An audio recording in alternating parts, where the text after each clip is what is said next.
Hi there, let's have a look at our specialist gloves.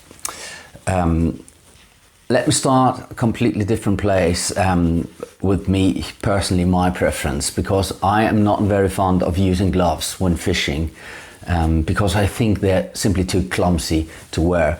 The fleece or wool gloves that are normally on the market, they feel so clumsy when you grip the handle on the fly rod, because there's so much material in the palm of your hand.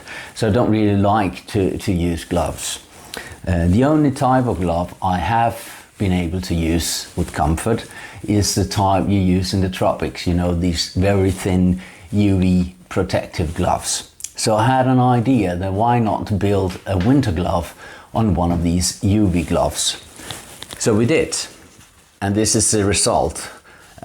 So what you have in the palm of the glove, you have this flexible material that from the UV gloves, of course, with some patches to take the stress off where it's was the most wear. On the back of it, you have super high quality, super dense fleece material.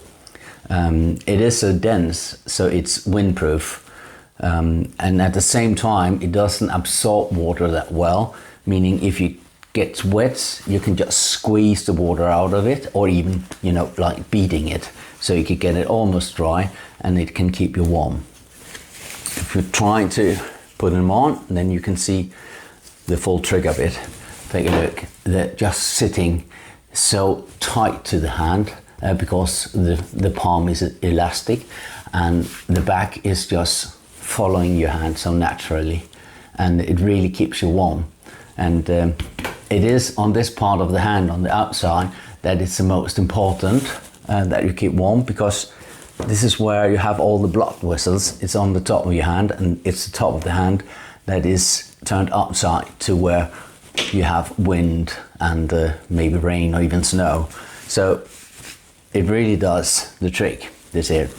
We have it in two variations. We have this fingerless version and one in full finger. And the full finger has a slit into the fingers, so you can get a finger out if you need that. And then the fun part with these gloves was when we were out showing them, we found out that it was not only for fishermen that this kind of glove was, like missing in the market. It was quite fun because there's a lot of professions where you need the sensitivity and mobility you get from this type of glove, where there's no alternative really on the markets. So what we found was some interest in other groups and fly fishers, which was the intended market. Of course, we have spin fishers, that's one thing, but also hunters, mountain bikers, golfers, and even photographers. So we have a lot of other people that really likes these gloves. So they're really, really nice, and they work like a charm. Try them out. See you there. Bye.